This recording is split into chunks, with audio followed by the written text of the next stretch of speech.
ليه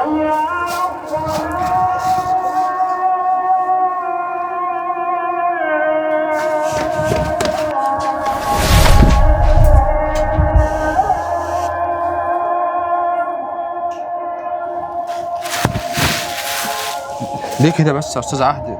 توقعي نعمة ربنا على الارض مني ليه؟ هو ينفع اصلا تقعد بالمنظر ده قاعد بتاكل في العيش وانت مش عارف اصلا ان الشركه دي شركه محترمه؟ حضرتك يا استاذ عهد بس انا طلعت بدري يعني وملحقتش افطر، كنت جعان. طب واحنا ذنبنا ايه بقى في كل الكلام ده؟ معلش يا استاذ عهد حقك انت عليا. مش عارف ان انت هنا شغال في شركه بروفيشنال؟ يعني اي منظر زي كده مش هينفع معانا، ولو استاذ سيد دلوقتي نزل شاف المنظر ده انت مش هيحصل لك طيب خالص. معلش اخر مره يا استاذ عهد. مش معايا بقى الكلام ده، لما هو ينزل بقى انا هشتكي له منك. ايه في ايه؟ يا استاذ سيد، البني ادم ده سايب شغله وسايب اللي في ايده وقاعد ياكل تمام وناسي كل حاجه وضارب الدنيا جزمه وعمال ياكل ومش في دماغه اي حاجه. سيد بيه والله انا بس ما كنتش فطرت فكنت مطلع رغيف عيش اكله بس عشان جعان. في ترك ده يا بابا في البيت مش هنا. حقك عليا يا استاذ عهد، معلش يا سيد بيه اخر مره. وريني كده رغيف العيش ده. ايه ده رغيف العيش فاضي ما فيهوش حاجه. رامي معلش بقى مفيش غير العيش هنا في البيت، انا بصيت في التلاجة على حتى حبايه طماطم احطها لك، اي حاجه مفيش. كده حلو الحمد لله. فضل ونعمه معلش. الحمد لله. فضل ونعمه. نتكلم كده، رئيس الشغل بتاعك يعليك شويه في مرتب، قول له الظروف. يا هدى انا خايف اكلمه يمشيني، احمد ربنا هي مستوره الحال ماشي. يا رامي بس اشرح له الظروف يمكن ربنا يكرمه كده يبص لك بصه احسان يزودك اي حاجه. انا كلمت قبل كده الاستاذه عهد اللي هي المسؤوله السكرتيره في الشركه وقالت لي اللي هو ده شغل مرتب الامن اخرهم كده مش هينفع. كنت انا خايف اتكلم تاني ولا حاجه يمشوني، انا ما صدقت لقيت شغلانه. لا والنبي يا اخويا احنا ما صدقنا. الحمد لله. جنيه احسن من 1000. الحمد لله. انا همشي بقى واروح الشغل وانت خلي بالك من البيت. ربنا يسترها عليك ويحفظك يا رب. خد بالك من نفسك. ما هو سيد بقى اصلا انا يعني الظروف على قد ومعيش فلوس عشان اجيب غموس وكده، فبحاول اوفر فلوس للبيت. تقوم تاكل العيش من غير خموس؟ ما هو انا معلش يا سيد بيه انا اصلا انا بحاول اوفر فلوس للبيت وكده ومراتي وعيالي وكده. بقول لك ايه يا استاذ سيد، على العمله اللي هو عملها ده المفروض يتجازى يومين. بس سيد بيه اخر مره مش هعمل كده تاني معلش. انت بتاخد كام في الشهر؟ انا مرتبي 2500 جنيه في الشهر. 2500 جنيه بس يا عم؟ ايه المرتبات دي؟ هو بيعمل ايه يعني؟ ده يحمد ربنا ويبوس ايده ووشه وظهره ان هو بياخدهم اساسا. ماشي نشوف الموضوع ده بعدين. خد يا ابني اقعد مكانك وركز في الشغل وما تاكلش في اوقات العمل الرسميه. يلا قاعد عشان نلحق المشوار بتاعك.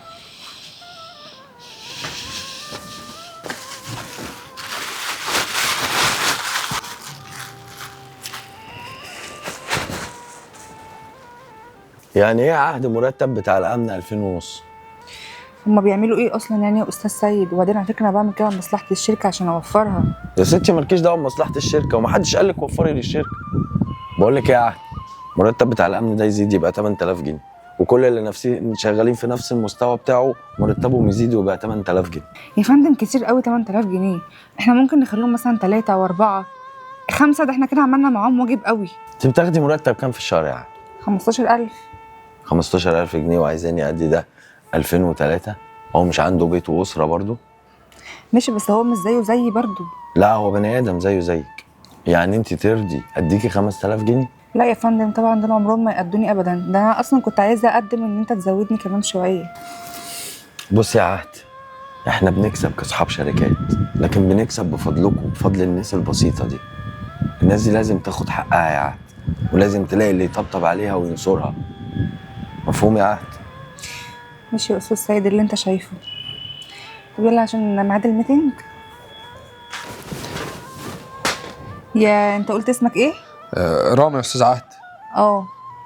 رامي، شوف انت بقى ايه اللي ليك هنا ولم حاجتك دي كلها والعيش طبعا اللي انت كنت بتاكله وقدم ورقك يلا عشان خاطر استاذ سيد استقالك من الشركه. ليه بس يا استاذ عهد وانا عملت ايه؟ ما انا قلت مش هعمل كده تاني والله واخر مره. مش بايدي يعني دي حاجه مش بايدي خالص، فانا جيت اقول لك ابلغك عشان تحضر نفسك. طب انا اروح فين بس دلوقتي ولا هعمل ايه؟ طب كلميني يا استاذ سيد بس يخليني اكمل شغل لاخر الشهر حتى عشان اخد المرتب. انا ظروفي صعبه ومحتاج كل قرش دلوقتي، حرام عليكم.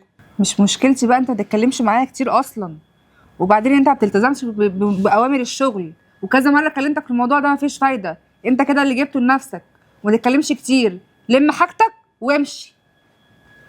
استاذ عهد، استاذ عهد استني بس. لا حول ولا قوة الا بالله العلي العظيم. اعمل ايه دلوقتي بس يا رب؟ الشاي اهو يا رامي، خد يا بشرب الشاي. اشرب بس الشاي يا رامي وربنا هيفكها ان شاء الله. مشوني من الشغل يا هدى. انا ما عملتش حاجة. ايه يعني انا كنت قاعد بفطر ولا يعني ما عملتش حاجة. هدى مشوني. هنصرف منين على البيت وعلى العيال؟ هجيب فلوس منين؟ هعمل ايه لاخر الشهر لحد ما الاقي شغل؟ هتتدبر يا رامي، والله العظيم هتتدبر، وانا في ظهرك اهو، وهدور معاك على اي حل، وان شاء الله ربنا هيكرمك بشغلانه تانية. يا هدى يا رب. سيبها على الله بس يا اخويا، وانت في العبد في التفكير والرب في التدبير. اشرب الشاي. بس انا مش فاهم هو سيد ليه مشينا ليه؟ ده راجل كويس ومحترم وبيعمل خير كتير وبيساعد ناس كتير. انا ليه مشينا ويقطع عيشي من عنده من الشركه؟ يا رامي وحد الله بس كده، ربنا ما بينساش حد، وان شاء الله هتتحل من عند ربنا.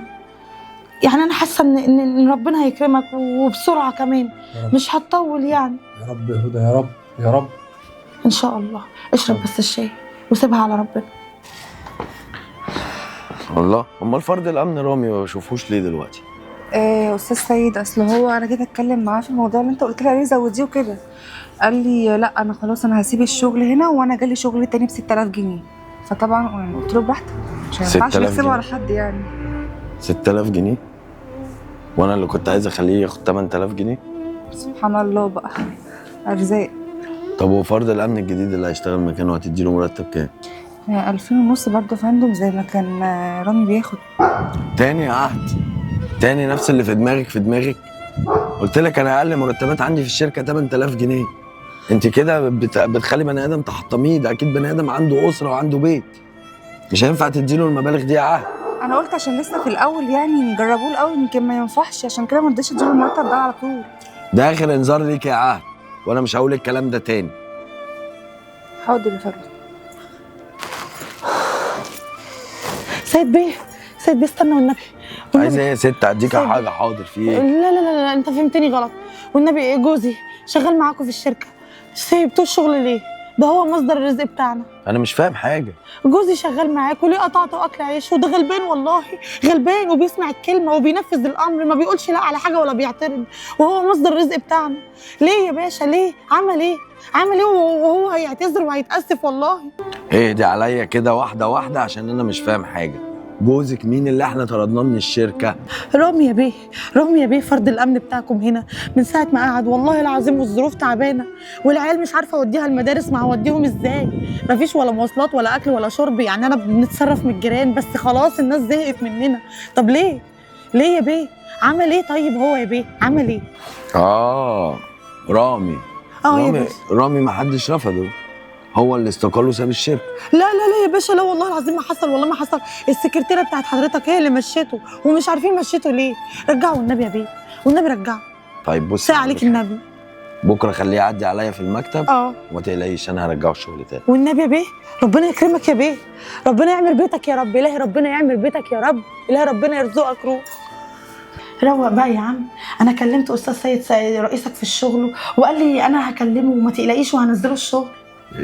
يعني قال لك انا هيرجع لي الشغل تاني؟ والله لسه جاي من عنده دلوقتي، وكنت مستنياه قدام الشركه لحد ما روحوا كلهم، واصطدته هو اخر واحد وكلمته وقلت له رامي ده مفكرك ان انت رحت شغل تاني وانت اللي سبت الشغل. لا انا ما سبتش الشغل، ده هي الاستاذ عهد اللي هي السكرتيره بتاعته هي اللي قالت لي امشي قلت له خلي بالك السكرتيره اللي اسمها عهد دي مشيته، ومش عارفين مشيته ليه، ما عملش حاجه والله. قال لي لا ما تقلقيش انا هكلمه، ما تقلقيش هيرجع الشغل تاني. هروح له بكره كده ان شاء الله وشوف الدنيا. الحمد لله الحمد لله الدنيا كانت هتبوظ معانا. وبعدين الراجل ده باين عليه كويس، استقبلني يعني واتكلم معايا، ما صدنيش خالص يا رامي.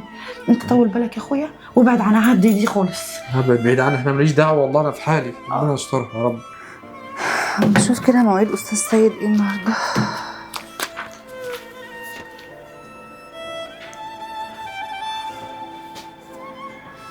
ايه يا عهد؟ استاذ سيد اهلا وسهلا بيك. فكريني كده يا عهد باللي حصل مع فرد الامن رامي ده. ما انا قلت لك يا فندم هو لقى وظيفه تانية احسن من هنا وبمرتب احسن، عشان كده هو مشى. متاكده يعني من الكلام ده؟ بس انا سمعت كده يا عهد ان انت اللي مشيتيه وكده. لا لا يا فندم ما حصلش، اللي قالك كده كداب، اكيد في حد عايز يوقع بيني وبينك في الشركه. وانا امشيه ليه؟ وانا ايه مصلحتي يعني ان انا امشيه؟ وانا مالي يمشي ولا يقعد؟ واللي عايز يوقع ما بيننا ده عهد هيستفاد ايه يعني؟ ما اعرفش، الله اعلم. يعني ناس، ما في ناس كتير مش كويسه، الله اعلم بنفوس الناس. طب ومالك كده متوتره ومش على بعض كتير؟ انا متوتره؟ لا انا هتوتر ليه؟ انا تمام مفيش اي حاجه، هتوتر ليه؟ انا بس عشان معايا شغل كتير. شغل كتير. طب حس كده بقى، احنا نشوفوا الموضوع ده. يا رامي، يا رامي.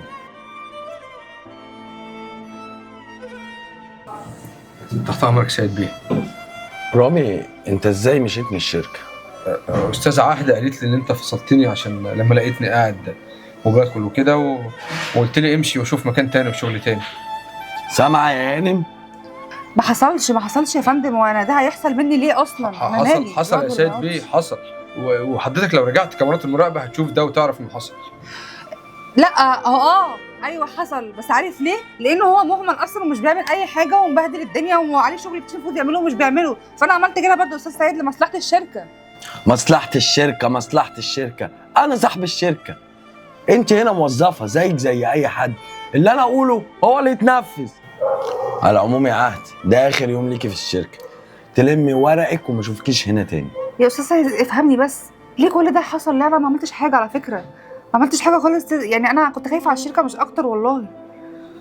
تاني نغمه خايفه على الشركه دي؟